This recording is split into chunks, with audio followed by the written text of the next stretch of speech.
We should be live, I think. Yeah, I just got a notification. We are. Oh, yeah, there we are live. Hi, guys. We're here. Uh, Hello. topic tonight is, oops, here we go. Hello, everybody in the chat room. Topic tonight is hosting your first event is the topic tonight.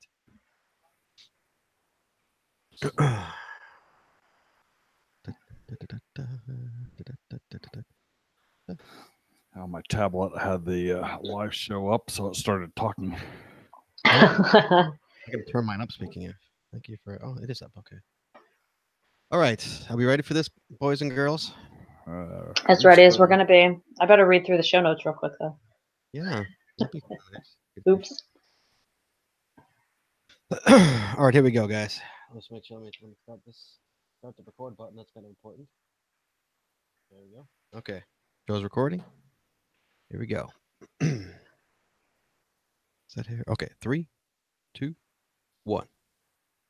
You wanna know how to find it. Seek it out when they hide it. You know it's in the bag when it's an easy grab. But come on, take a chance now. So go, geocache. And if you need help, we're right there in a flash.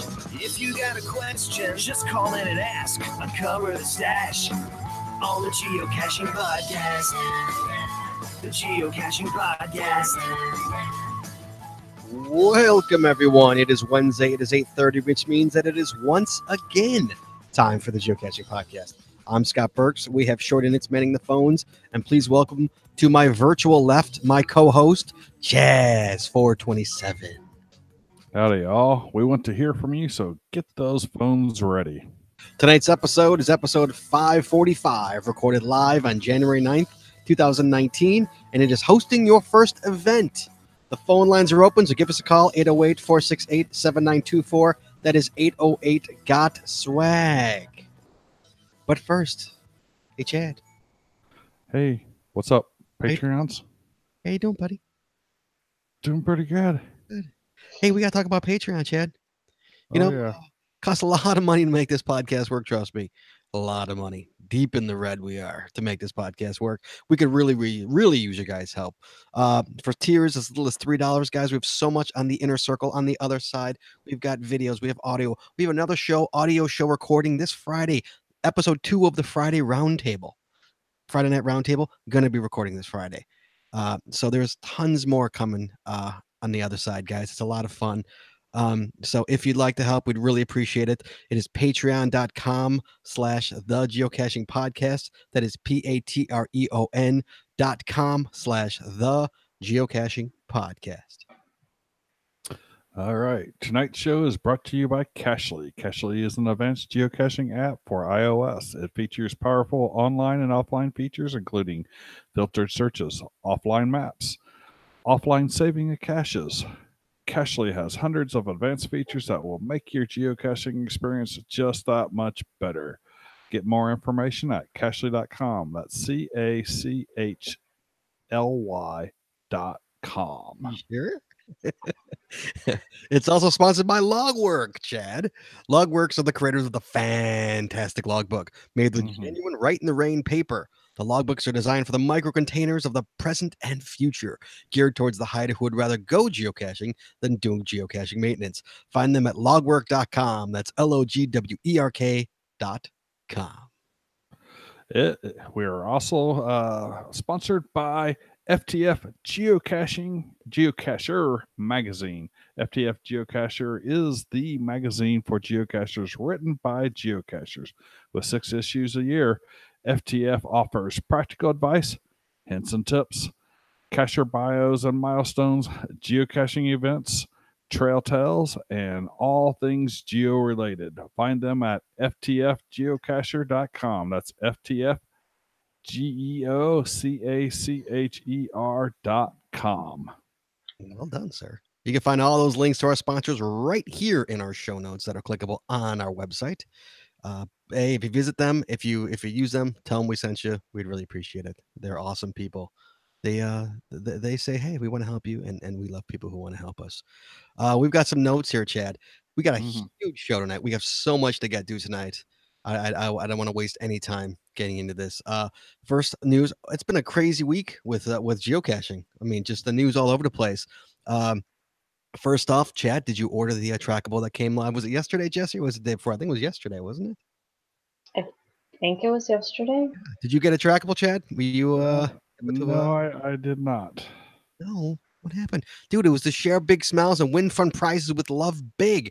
And FYI, USA only. Man, people were up in arms about they don't like that whole USA only thing, man. The people over on the on the other side of the world, not happy about that stuff.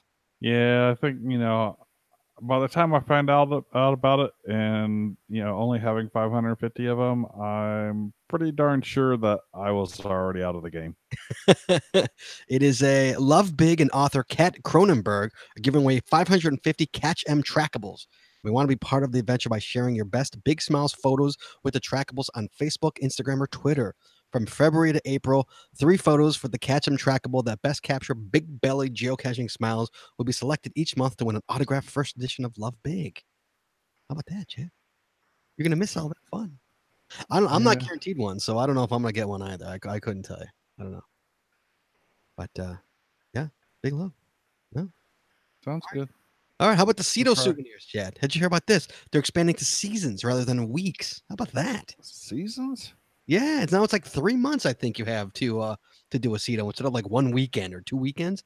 I get like 3 months. I wasn't a big fan of this, but If it gets us more people out doing CETOs, that's a good thing. oh, absolutely. And not restricting us to, hey, you got to do it this weekend. What if you're out of town that weekend? Then you don't get the souvenir, man. Exactly. It sounds like there were issues in certain parts of the area certain parts of the world, where there were areas where the weekends that were picked just did not work for that area, whether it was like bird nesting season or in certain parts it was still too dark or still too cold. So they expanded it to season. Let's see, I just had the dates here. Season 1 will be March, April, and May. And season 2 will be September, October, and November. Interesting. So are there 2 different souvenirs then for the different seasons? Yes. Yeah, they usually do that. Yeah. And Jesse, as Adam Demshar says in the chat room, if you're out of town, you could do one while you're out of town. Absolutely. Of course you can if your wife lets you get away. Chad, your wife seems to really get in the way of your geocaching lately. Occasionally. You're helping the environment. Yeah, tell her that. Say, honey, we're helping. Mm-hmm. Helping. And hey, Chad, did you know? I don't know if you know or not. Our merch store is finally open. I was so sick last week, and my sickness was everybody's gain because I've been meaning to do the store and putting it off, and I got really sick last week. And I'm like, you know what? I'm sitting here on the couch. I'm building a freaking store, and that's what I did. I built a store, and oh, Chad, the things we have in that store. So much good. Look, check it out. Look, I got a mug. Yeah, I got some coffee mugs on there. I saw that. Yeah, I got a mug, drinking my coffee out of a mug right there, man. Out of a Geocaching Podcast mug. I got a t-shirt today. I got 2 more t-shirts coming. Jesse's got a couple of t-shirts coming. We spent a lot of money in the store, man. We spent a lot of money. But hey, guess what? We got because it's our store, we got to pay, the cheap prices. We got the base price. And guess what? All of our patrons also get the base price. Because that's kind of guy. Awesome. I'm not trying to make money off the patrons. I just want them to feel loved. So I'm giving them the base price as well. So if you become a patron, you get the base price on anything in the store. And more is coming to the store. I'm going to keep adding stuff. This is just the very start of the store. So I'm pretty excited for that finally get that store open. I've been meaning to do it since October. So to get that open makes me happy. So hope as a lot of people have bought stuff already. I've seen, I think we've had 6 or 7 orders. It's been really nice. So looking forward to seeing people rep the merch, rep the pod, man. That's what you got to do. # rep the pod. So, And what's the website, Scott? The website is geocachingpodcast.threadless.com, or you can just go to our website, geocachingpodcast.com, and click the shop button, and that'll take you there as well. Thank you, Jesse. So moving along, Chad, we've got an email, sir. Which we've got mail. This email, nice one, dude. I got mail! Yay! I got mail! Yay! This email actually brought this whole show together because I was kind of thinking about doing a show like this, and then this email came in from Team Dasher, and I'm like, this is a show right here. This is a show. So he says, Team Dasher says, "Hi folks. I've noticed within the past year that participation in event attendance has dropped off to nothing in our region. The last 3 CETO events, my wife and I were the only attendees. No one logged onto the event page whatsoever for a will attend or even drop a note. Have you noticed a drop in your areas as well? I know there was a vibrant group in the Reno, Nevada area, but even now I don't see any activity on their Facebook page. On the Facebook page in my area, I have been about the only person posting anything for about the last year or so. I've also been trying to host more monthly meet and greets, and those have dwindled down to nothing. I couldn't even stir up a new interest in the game. Is this dry? Is this dry in your areas as well? Team Dasserly. Chad, we'll start with you. I'll say for my. Oh, I got some people there. For my area, it's been still humming along pretty well. The CETOs tend to get fairly well attended and everything else, and I'm just right across the border from Reno. Reno's well, once you circle around Lake Tahoe, it's no more than 2.5 hours away. Mm-hmm. So the Reno area probably gets a decent amount of events. Or probably not Reno area, the South Lake Tahoe area. But I can't really say over in Reno because I don't look that far out for events. But yeah, from what I've seen, it really hasn't been down too much here in the River City. Jesse Brown, you want to comment on our area as of late? I'm actually pulling some numbers right now. Of Numbers are, and I meant to do this before the show. I'm so not prepared for tonight, but numbers are way down in our area, I think. For example, I just pulled one annual event that is held every year around Christmas time. So the Festivus event. Mm-hmm. 3 years ago in 2016, there were 41 attended. That doesn't seem right. And then in 2017, there were 32. And this year there were 31. But let's go back one more year. Let me see if I can find it. 2013. Yeah, that's what I'm looking for. But I don't know what that is in Roman numerals. X111. Here's 15. No, it's not, though. Sorry. I'm really not prepared. I apologize. This is like the worst podcast ever. Yeah. Here's 2014. 2014, there were 64.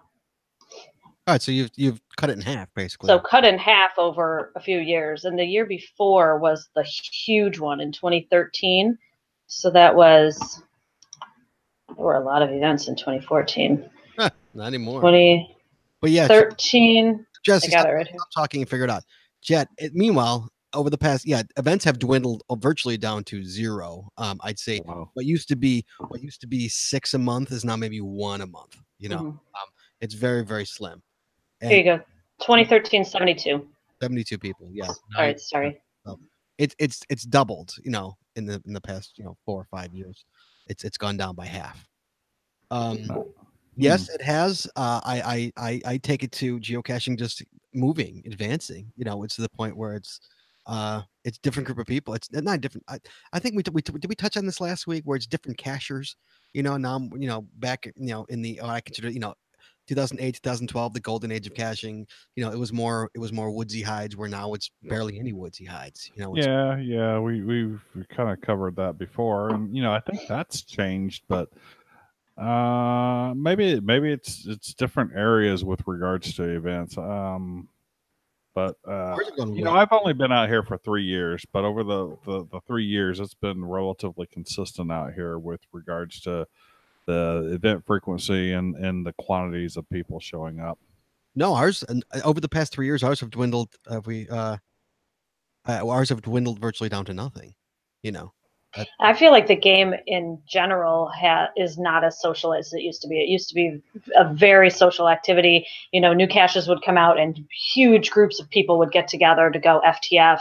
And that doesn't happen very often anymore. oh, like an FTF party at the Right. Yeah, but you'd have 20 people Oh, easily. yeah. Oh, absolutely. Yeah. Yeah. It would be an event. Yeah. Valerie in the chat room says like same people usually attend the events too. Yeah. It's the same with us. Hmm.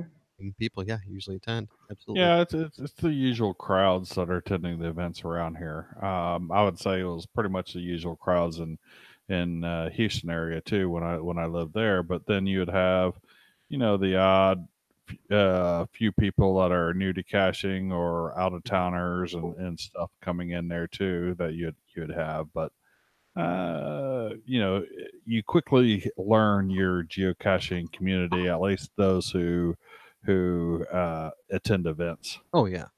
Yeah. And we like to attend events whenever we can. I mean, we never blow up. If there's an event near of us and we don't have the kids or anything, usually if we even have the kids, we're there. We take the kids to events. Yeah. Yeah. So if it's in the area, any close, yeah, we go. Just to say hello and get the smiley and have fun, talk to people, But to go to a CETO, I've never been to a CETO where nobody was there. I mean, that's crazy, Um, Yeah, I've never been to a CETO with under 20 people. I mean, 20 people would be an extremely small quantity of CETOs. I've been to CETOs with probably exceeding 100 people. really, 100 people. Yeah, they were post megas, but Oh my god, like 100 people, Lord. no, I would say non mega ones. The biggest I've been to is probably had 50 or 60 people. Yeah, I can't imagine one that nobody's there. I mean, no, that would be. The weather. I mean, I that'd remember be weird. in 2011, Cody Dog, the dear friend of the show, Cody Dog, he held an event in God, it was January or February, and a huge snowstorm hit, and it was in a park, and nobody's even. I felt so bad. I was going to go, and I start driving, and I turned around. I'm like, dude, I'm not. The weather's too crappy. I can't go. So he was literally the only person at the event. He was the only person there who showed up to his event in this crappy day. So yeah, I mean, obviously, weather plays a huge factor in that. Especially Sure. So does location. Scott, do you remember you and I went to an event one time? It was during the week around dinner time, and we almost forgot about it and then realized we were just a few miles away and there was an event that night, and we went there, and the only other person there was the host. I do absolutely remember that. Yes, I do. So I felt bad. I was glad we showed up. I'm glad we showed up. I do remember one event.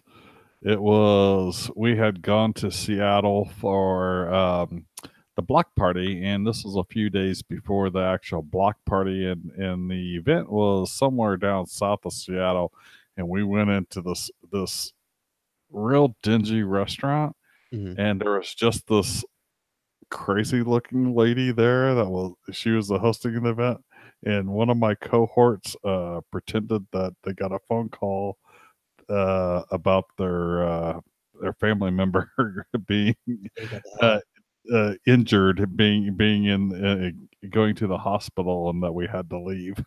Like, we gotta go. So I didn't, I wasn't the one that made up the excuse. So it was a cohort of mine.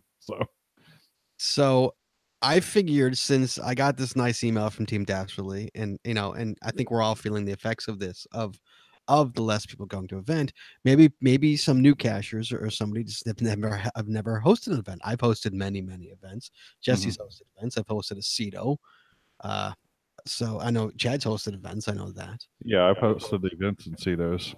Yes. So we thought, hey, we have some knowledge here. Why don't we share our knowledge with the crowd here, and maybe we'll see an uptick in events, perhaps. Maybe not, but maybe. So we're going to cover 2 events here, definitely. Just an event, a regular local event, and a CETO. But megas and gigas are technically events. I've never hosted a mega. I've never hosted a CETO, a giga. I have no idea what's involved in that at all. So I can't speak of any kind of knowledge of that, unfortunately. Yeah. I will never host a mega But I have or a giga. I have hosted an event. I know what it's like to do those. I know what goes into it. So here are some tips. I'll start here. First one, we'll go over an event, just a regular event you see it, at your local, DQ or something like that. Make sure these are the things that we've picked up over the years, guys. That's Dairy Queen for those who don't know, or Texas Truck Stop. Make sure the place can hold the number of people you think might show up. Once Jesse and I went to an event with 30 plus people there, and the place had seating for like 10 people. Okay. And it was winter time. Winter time to top it all off. So make sure the place can hold the number of people you think might show up. It's really, really kind of important. You want people to stick around at all to your event. Make sure it holds the number of people. Chad, you want the next one? Sure. Make sure the. Wow, I start getting feedback. Really? Yeah, so I got to take my headphone partially off, or else I won't be able to listen to myself. Make sure the place knows you're coming. Call them and give them a heads up about the event. Then call them like a day before and give them a rough estimate on the number of people attending. Let them prepare for it. Extra help, save tables, etc. Double the number of the will attends. For a more accurate expectation. And I would actually say for here, that's more like quadruple the number of will attends. Really? Yeah, there's a lot of people who are very lackadaisical about marking a will attend. Guilty. Yeah. But guys, also, if you're going to host an event, very important. Don't just show up to the Dairy Queen, and tell them, oh, by the way, about 50 people are coming. Is that okay? Give them a heads up. Absolutely call them a week before. Talk to the manager. Tell them what you're doing. Right. He could bring on extra staff. He could, Even if the place does not do any types of reserve seating, they will typically try to say, okay, we're going to try to section this area off for you. Right. And if you're the host, and maybe you're saying this later, but I would say show up at least 15 minutes, preferably 30 minutes early. I don't know about where you're at, but here, if you're not there 15 minutes before the time of the event, you're like the 20th person showing up. Okay. This comes from the Jesse Brown school of having an event here. It's not a bad idea to have name tags and a pen next to the event logbook if you have one. There might be 20 people at the event and you only know half of them. You would probably be more likely to talk to someone you don't know if you see their name tag and recognize their name. And I would double down on that for anything where you have something social going on that's not normally there. You've got a mega in town or something like that, and you're hosting an event, and so you want these people interacting with each other. Oh, absolutely, sure. Announcements feature will email anyone who logged a will attend or attended after the fact. Okay. Yes. Okay. So yeah. Sorry. Yeah. So on the cache page, the announcement feature. If you need to talk to them for any reason whatsoever, anyone who is logged will attend, you could just do the announcement. Make an announcement thing on geocaching.com, and it'll go to all the people who logged will attend. So if you need to talk to those people, you can talk to those people. Yeah, and I've been to one in the past where the business actually shuttered the doors a couple of days beforehand, and so the event had to be moved at the last second. Announcements are great for those who actually mark the will attends. Jess, you want to take the next one? Yeah, check a religious calendar or a calendar of a religion other than your own. You cannot assume that all cachers use the same calendar. Prime example, there was an event here, a very large annual summer event here in the Chicagoland area that was accidentally scheduled on what event was it, Scott? It was on Yom Kippur, which is the holiest of holy days for the Jewish religion. Yeah. And so people actually came to me and said, like, this is on, and I had nothing to do with it. And they're like, this is on Yom Kippur, right? I'm like, all right, I'll contact, because I knew the person running it. And they said, oh my God, I'm so sorry. I will immediately change that. And what about those who are hosting events on Geocaching Day? That's intentional. Yeah, that's intentional. Absolutely intentional. Which, if you want to see Geocaching Day, if you're a patron member, you got a video of the whole day. Come on, guys, whole day. Remember that geocaching is a family-friendly activity. An event should be held at appropriate locations. If you really want to hold an event at a bar that does not allow anyone under 21, it's okay, but please be sure to mention this in the event listings on geocaching.com. That is very important. Jesse and I learned that the hard way in terms of we went to an event and I think we brought Shane with us, didn't we? I believe. I think we had two of the boys. Two of the boys? I think Cam was there and Shane was there. And it was at a bar, and kids were allowed, but like there was like it was so not kid friendly. We were expecting it to be more like a with a kitchen that we could sit and have food, and they also had a bar, and it was not anything like that. It was a bar. It was like a college bar. Yeah. Yeah, no, that's not a good idea. I've been to many events at bars and stuff, but they've always been, bar with food and right. family friendly environment. Mm-hmm. Yeah, this was not a family friendly environment, which is okay. I have nothing against that whatsoever. And we've also gone to events that have been at a bar that absolutely do not allow kids under 21.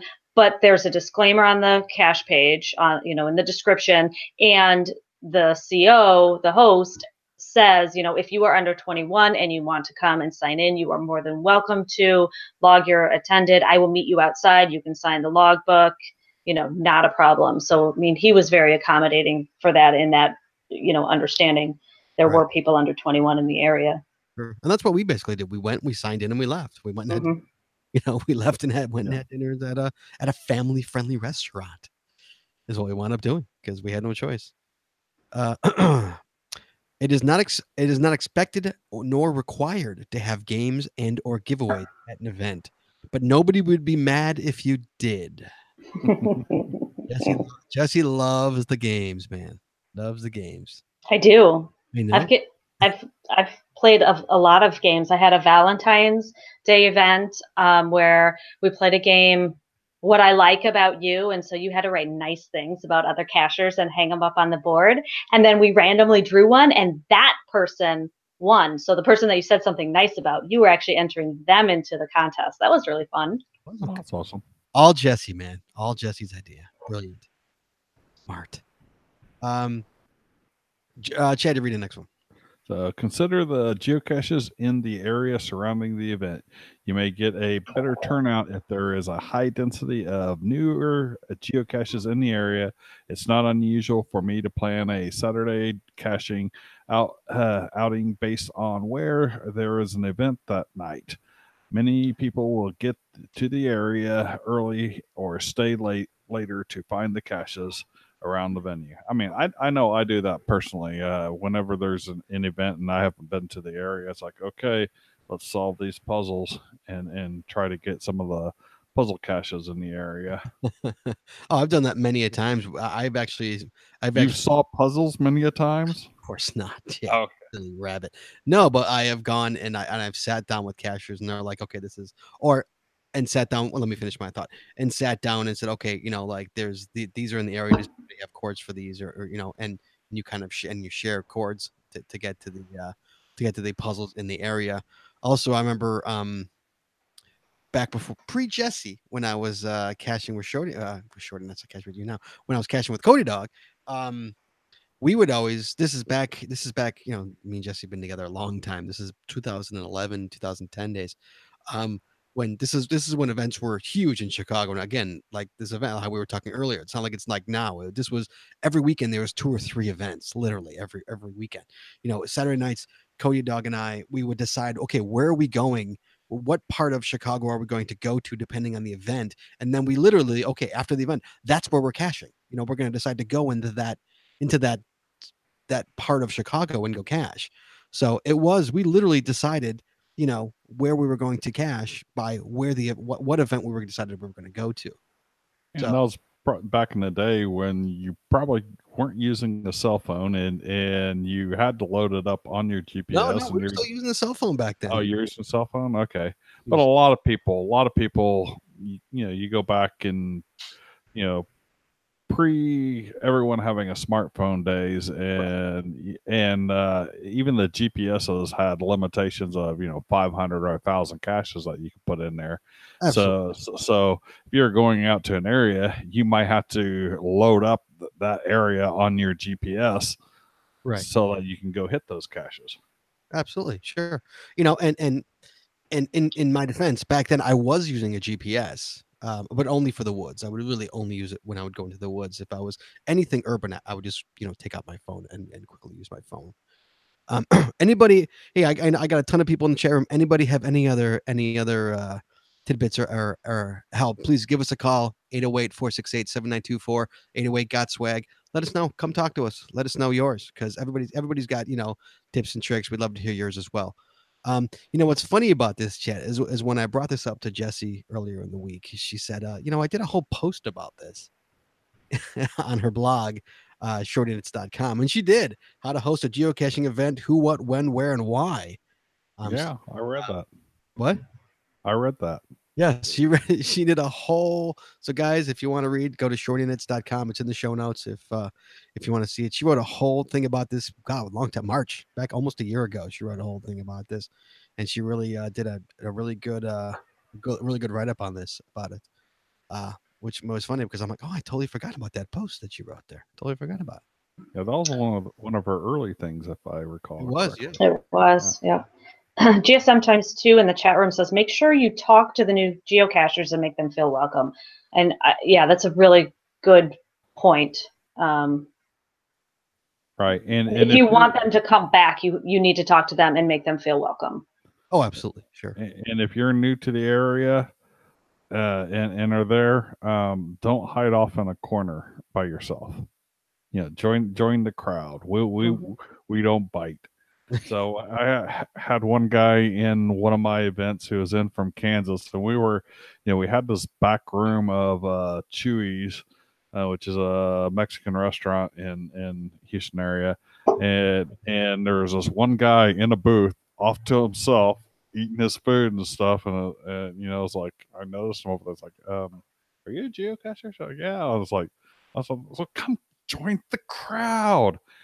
Because everyone else was on this, long set of tables, in the center, and he's sitting off to himself, and it's like, dude, join the crowd, and he joined us, and had a much happier time than I'm sure him sitting off by himself.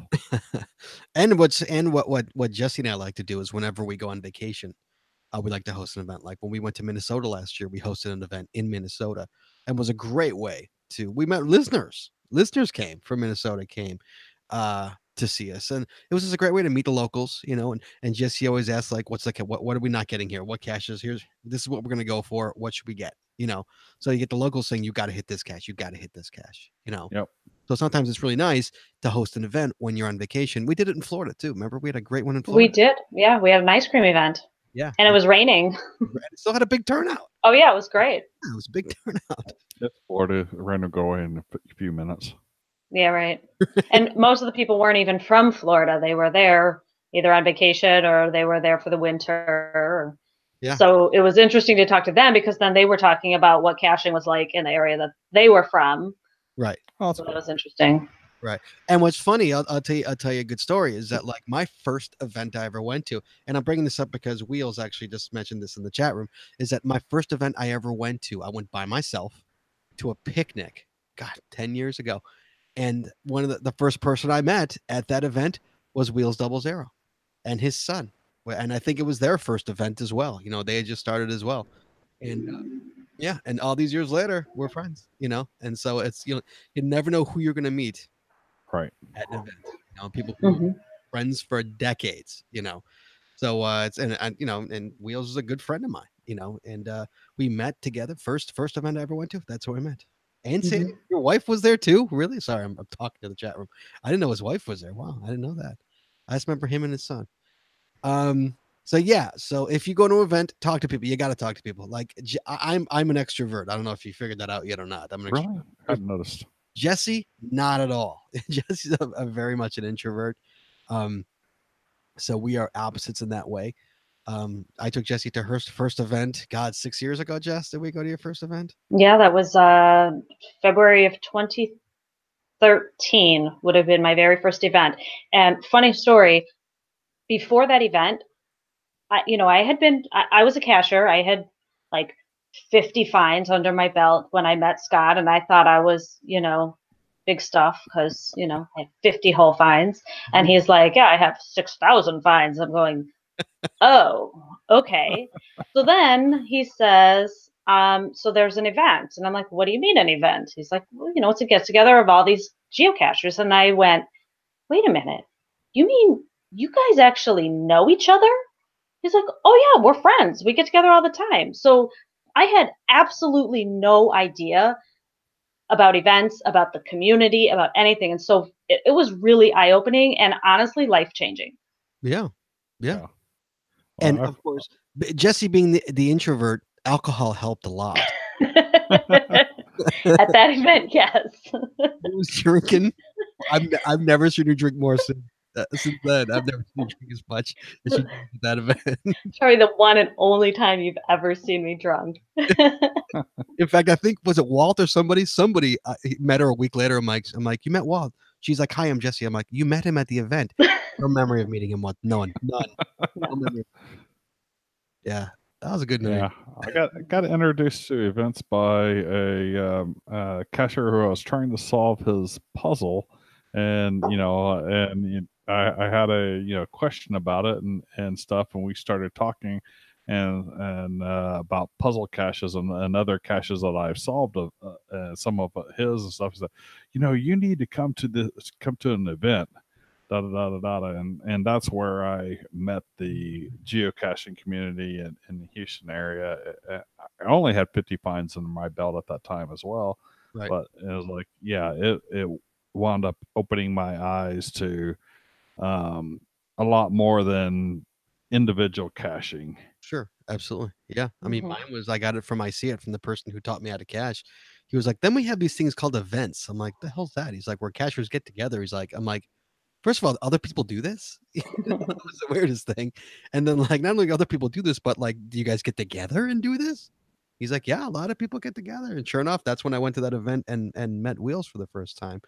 But yeah, that's, it's very weird to be a when you first start this thing and figure all this out, especially events, it could be really foreign, kind of a thing, I would think, to go to. And you got to have if you're going by yourself, you got to have a pretty good set, because I mean, to walk into that, like, you don't know what you're walking into.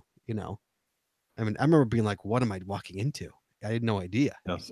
Especially if it's like at a restaurant or something and you don't know anyone, you don't know what table to go to. Yeah. We had an event at a restaurant once, Scott, and I actually went and got a smiley face balloon to have at our table. So Yes. just in case somebody didn't know, they would see the smiley face and hopefully put it together. Yeah. You're good. Like, Yeah, I'm too stupid to do something like that. It's like, they're the dudes with all the geocaching shirts on over there. So let's move along to the Sito or Sito or Saito Katow. or Katao, whatever you prefer. A good old Sito events. I'm not a big fan of them. Jessie seems to like them. She drags me to them all the time. I'm a do-gooder. Yeah, you are a do-gooder. Here we go. Some tips I learned, and I've actually hosted a Saito or Sito, which is funny if you know me very well. Since a Sito event will result in improvement of public space, pick an area that's important to you and or needs that special attention. Make sure you have permission to host the Sito from the local land manager. Very important if you're hosting a Sito. You can't just decide to host a Sito. It doesn't work like that. You got to get permission to do something like this. Yeah, we got approached once at a park where the host did not get permission, and it was the groundskeepers, and they're asking us, "What are we doing?" Like, we're doing a Sito. We're cleaning up the park. It's like, that's our job. That's our job. And we got trash bags half full. We're like I'm thinking to myself, at least, you're not doing a very good job. Yeah, my first Sito that I ever did, I got permission from Buffalo Grove. Jesse, I probably talked to somebody you work with, meanwhile, and I got cop came to my event. I probably had 15, 17 people at my event. I don't know. Wheels, you're in the chat room. Were you at my one and only CETO? I don't know if you were there, and I don't remember. It was probably 9 years ago. And a cop came, and he's like, "What are you doing?" Like we're trying to explain this to a cop what you're doing. Like we're picking up trash. You gotta remember, guys. Well, I have to understand that this was a major road. Okay, this is a huge road, right in the middle of Buffalo Grove, and it's really, really high traffic, and cars are going 45, 50 miles an hour, and we're just walking down the side of the road picking it because the road needs a CETO now. It always needs one. It's terrible. All right. And so the cop's like, "What are you doing?" Because we got our vests on and whatnot, And I'm like, "No, we're having an event, and we're volunteering, and we're cleaning up the side of the road." He couldn't grasp it. He couldn't understand it. And we sat there and chatted for 5 minutes trying to explain it to him. He's like, "Whatever, okay." Well, why would you use your own time to do this? He couldn't grasp the concept of it, But again, this is 2009, guys. Geocaching, it's a very different world we live in now, 10 years later, with geocaching employees than it was 10 years ago. If you are picking up trash, have grabbers and safety vests for the participants if you can. Don't assume people are going to bring them. Also, be sure to bring plenty of plastic trash bags. And sometimes you can get those supplies from whoever you're partnering with. For example, if you are around here, we have the Adopt a Highway program. And so they will actually give you supplies to hand out and to use and direct you on where to leave the bags and that sort of thing. Yes. Yeah. Here, the California Land Management has gone so far as bringing out a trash trailer for us to really dump it all in. That's kind of nice of them. So, yeah. Of course, this was newly acquired land by them, and it was the nastiest CETO I have ever been to. I mean, 2 hours I filled up like 5 30-gallon bags full of trash and thrown into the trailer. So that was a hard day. Yeah, well, we've been to CETOs where there's a ton. Remember, Jess, we went to that one down that path and all those trash bags. Oh yeah, that was probably the most I've ever picked up at any one CETO, and we didn't even get the whole path. We ran out of time. Yeah, but it was a ton of trash bags, just a nasty path. And it's funny because we have Gono, which is the geocachers of Northern Illinois, and they own a mile stretch. Well, they did. I don't think they own it anymore. A mile stretch of a path. Gono doesn't exist anymore. They own they owned a mile long path of a path. Not owned. They adopted it. Adopted. Yeah, there you go. Yeah. And so they'd have 2 events, two CETOs a year, a spring and a fall CETO. And I've been many, many, many, many times. Jesse's been to it a bunch of times. And it got to the point where you'd go to the spring or the fall, usually the fall one, and there'd be nothing there because we did such a good job cleaning. How much trash in 5 months does it garner? Like how much gets thrown out in 5 months? And so the first couple were huge, and then it dwindled down to like virtually nothing. Where you'd walk this mile path and you'd get like maybe half a bag, personally. It'd be like we used to get like 2 or 3 bags. So it's nice to adopt that we adopted a path and all that. Like using the same one over and over again really doesn't. I don't know. We try to do different stretches of the American River bank, so the park systems there. That way, because we have, I've been to CETOs before where, it was CETO the year before, and it's like there's nothing here. Right. I literally went to one once that there was no garbage to pick up, and the CETO person, the owner, was apologizing. She's like, "It was dirty the other day when I came and looked. Like we did nothing. We stood around for a half an hour and then left, like because there was no trash to pick up." CETO activities have ranged from trash pickups to tree plantings to invasive species removals to trail maintenance. Need inspiration and direction? Talk to the land manager to find out where volunteers are mostly needed. See if there are any local environmental organizations already doing volunteer work with whom you can partner. Call your city's Parks and Recreation Department to find out if any city volunteer initiatives are planned. I've been to a bunch of those too, where actually you piggyback with a with an organization already. You're piggybacking with your organization to do something. Usually, it's removing Invasive species. invasive species. Yeah, I've been to where they're doing tree planting and stuff, and they've got it all organized. They know where they want things planted and stuff, so it's not like you're randomly planting trees. So You don't want to. exactly, they've got a plan. They want it done. They need bodies. Right, exactly right. Yeah. So you can do that as well if you want to host a CETO. Check with any local organizations because they might be like, yeah, well, we'd love volunteers. Absolutely love them.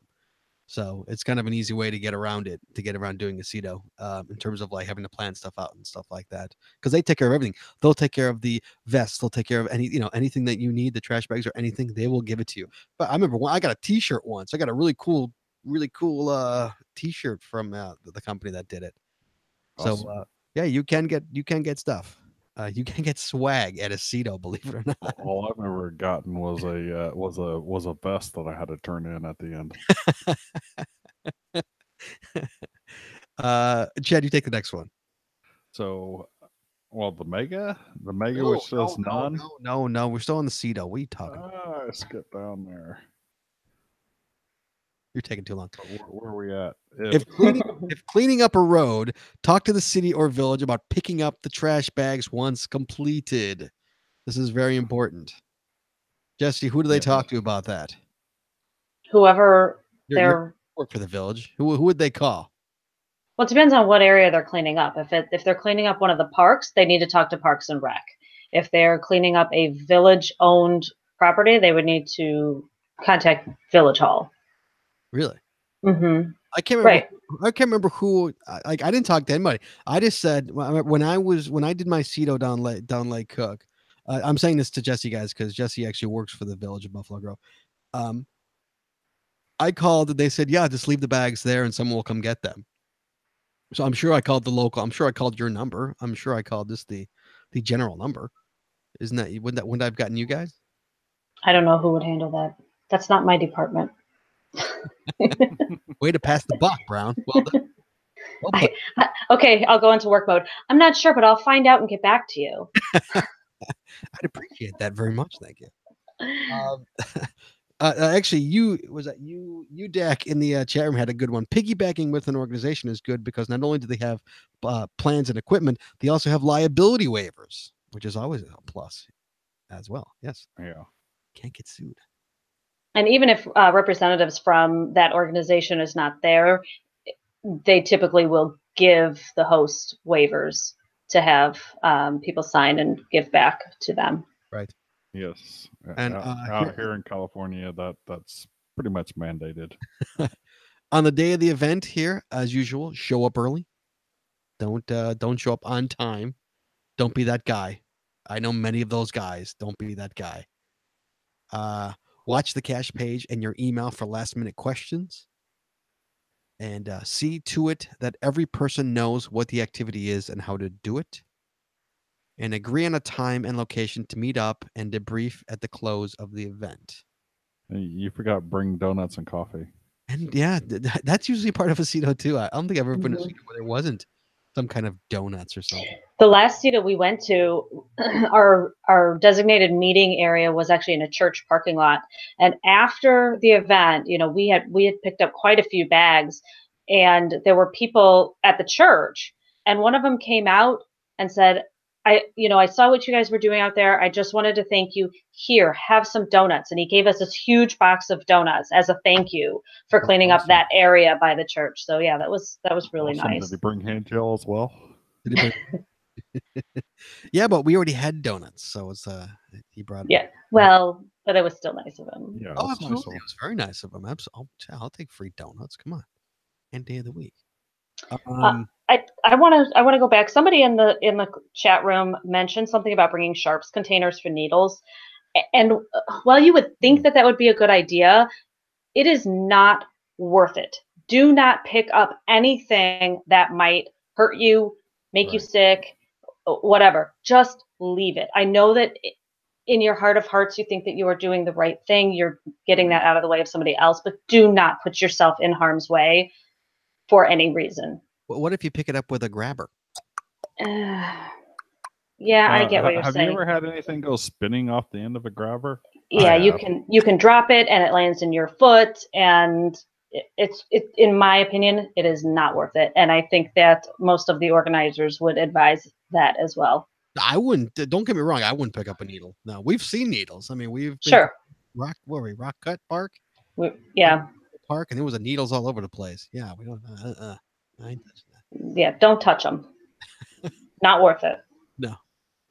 And now finally, what not to do hosting an event. What not to do. Number one. Chad, read number one.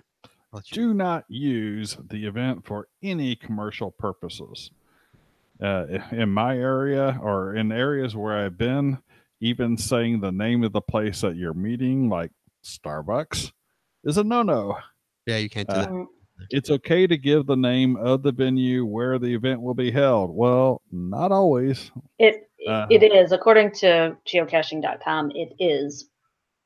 What? You can say where it is, but you can't say this is the best place ever and everyone needs to come here because they have the best donuts or anything like that. Right. But you can say we are meeting at this place at this time. End of discussion. But some of the reviewers get, their opinions of what the rules mean differ from what Ground speaks in. 100%. Yeah, it's all. Well, they're just guidelines anyway. They're all just guidelines. Anyways, continuing on, but you can't say that everyone needs to come to the event because they have the best ice cream in the universe, which is where Jesse was going there. Right. So you could say meet at DQ on Thursday, and get a DQ delight because they're fantastic. Can't do that. So Starbucks is a common meeting place here. There's some other coffee shops and stuff, and the breakfast places and stuff. And I'm usually come get your delicious coffee, and you've got a pinpoint on the map. People can figure out, oh, this is a coffee shop here. So you I hope so. You can't even say what. So what do you do? Give the address or give the? I've given the address before. I have used Starbucks in the name before, but then a different reviewer the next year at the same exact location rejected it. And so I was like, okay. What if you just put Bucks or S-Bucks? I don't know. It's like come enjoy some coffee with your fellow geocachers. Something along those lines. It's like people can figure it out. On the in the same vein, being denied by a reviewer here. Do not try to host an event at an airport, a cruise ship port, or a train station. It will be immediately denied by the reviewer. Why? So I understand airport and cruise ship port, but I don't quite understand train station. In the U.S. at least, there's typically not security to get in and out of a train station. I've tried to have one at a train station before and got denied on it. Really? Yes, sir. I sure did. I mean, I've been to one at an old non-used train station before, but I've never attempted to try one at an actual train station. We had a 20-minute layover in a town, and I'm like, that's a perfect place for an event. Let's go 150 feet away from the train station, so it's not in the train station. Well, no, if I tried to do it right outside the train station, they wouldn't let me do it, and I'm like, forget it. I'm not gonna risk that.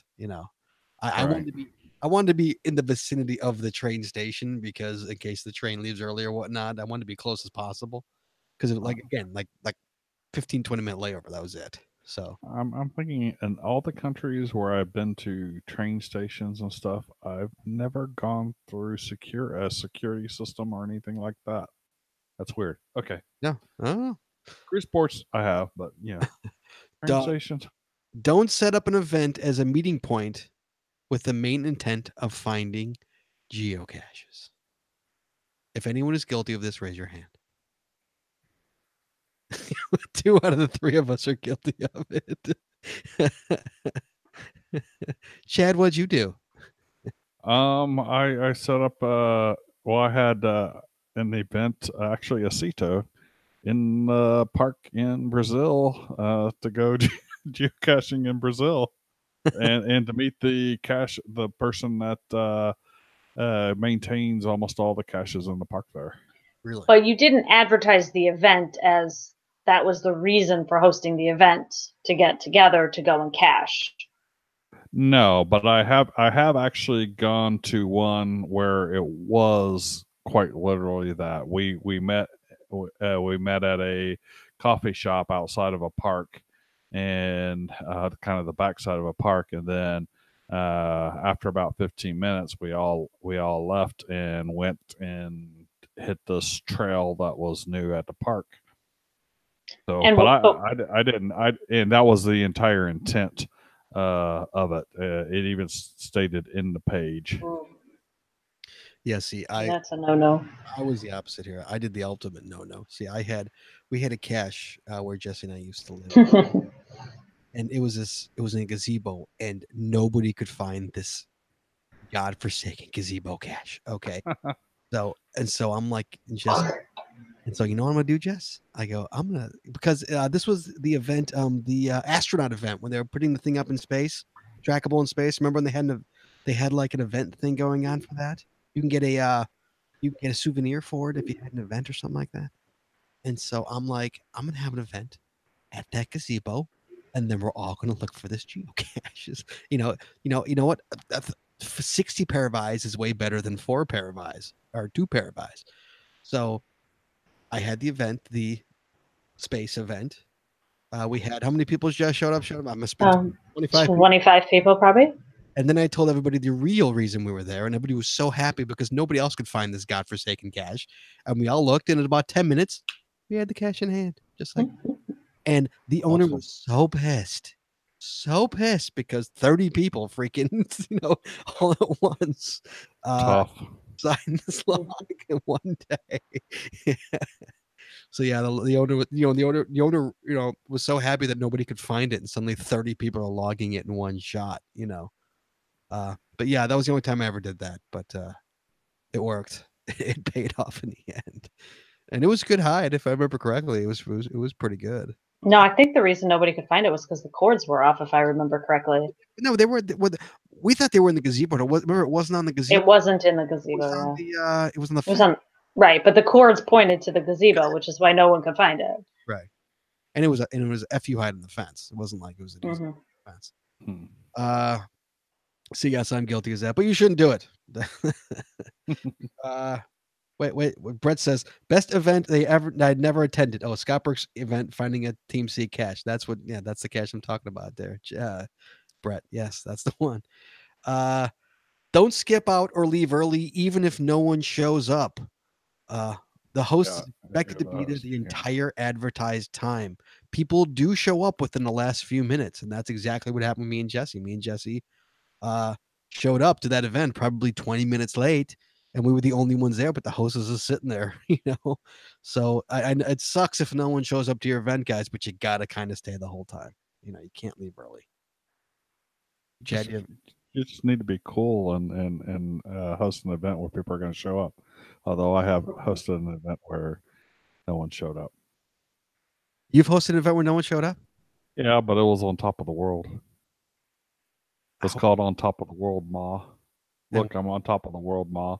It was at over 10,000 feet of elevation and required you to ride a tram up there. Oh, no one's going to that, dude. What are you kidding me? No one's going to that. I mainly did it because I needed a 1.5. That's the only reason you had the event, because I wanted to actually meet some other cachers, and there were 2 Willow 10s, but nobody showed up. I stayed there the whole time. Okay, well, there you go. Well, good for you for not leaving, because you're not allowed to leave. So good to. And Last one is don't forget to archive the event listing a few weeks after the event. Give the attendees some time to log their attended logs. Yeah, if you do not archive that thing, at least our reviewer anyway starts to hound you after a while if you don't archive. So I usually wait until I know I look at I take either a mental check of who was there or look at the log, and then once I see everybody's logged it, I'll archive it. I've been guilty of that. Yeah, I mean, I think I have geocaching day. I think I have like one more person. I remember who has not logged it yet. So I'm still waiting on that one person before I can archive it. But yeah, that there you go, guys. There are some pro tips if you consider us professional, and event holders. I guess we've done it, right? That makes us kind of professional, right? We've posted more than one. There's our tips. The chat room was great, giving other tips that we use. Thank you so much, guys. Chad, always a pleasure, sir. Thank you for you as well. Knowledge. Jesse Brown, always a pleasure, my love. Thank you. Guys, before we go, next week's show, guys, we're going to start doing this from now on. We're going to host next week's show. We're going to talk about next week's show this week. Next week's show, pro tips for the new geocacher. This is going to be an interesting one, guys. We're going to do a scenario where there's a brand new cacher. He's going into the woods.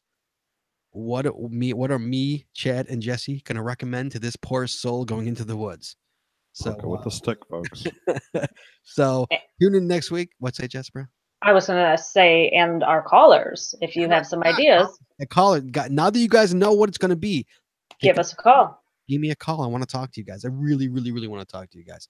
So give us a call about this next week. 808 Got Swag. So pro tips for the new geocacher next week is coming up next week. It's going to be a lot of fun, guys. We're going to have some good stuff for this poor soul. So tune in next week, guys. Thank you so much for tuning in this week. Let's go to the closing here. Please join us again next week as we take your calls live every Wednesday night at 9:30 Eastern, 8:30 Central, right here at geocachingpodcast.com/live. The archived video versions of our podcast are available on our website or on our YouTube channel, and the audio versions are available on most of your favorite podcatchers. If you like the show, please head on over to iTunes and rate, review, and subscribe. We'd really appreciate it. It really helps the show when you do. Be sure to like us on Facebook and follow us on Twitter for updates on upcoming shows and general geocaching information. And hey, if you haven't already, please consider becoming a patron of our show. With tiers starting as low as $3, you'll get a ton of additional information, extra videos, extra audio, only available to patron members. You also now get clothing at cost. You get merch at cost, guys. Come on. Please head on over to patreon.com today and subscribe. That's patreon.com/the Geocaching Podcast. It really helps the show. We really could use your help. Thank you guys so much. Thanks once again to our sponsors, Cashly, Logwork, and FTF Geocacher Magazine. Guys, go see these guys, buy their stuff, tell them we sent you. That's all we got this week. So we'll see you next week, taking your calls and talking geocaching. In the meantime, be good, be safe, hug your loved ones. We will talk to you guys next week.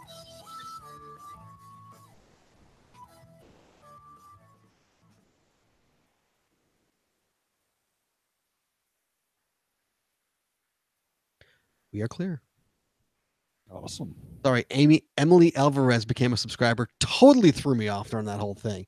Emily, thank you for becoming a subscriber, but my new subscriber button thing popped and it totally threw me off, and I went in a downward spiral and I couldn't recover. So thank you, Emily, for that.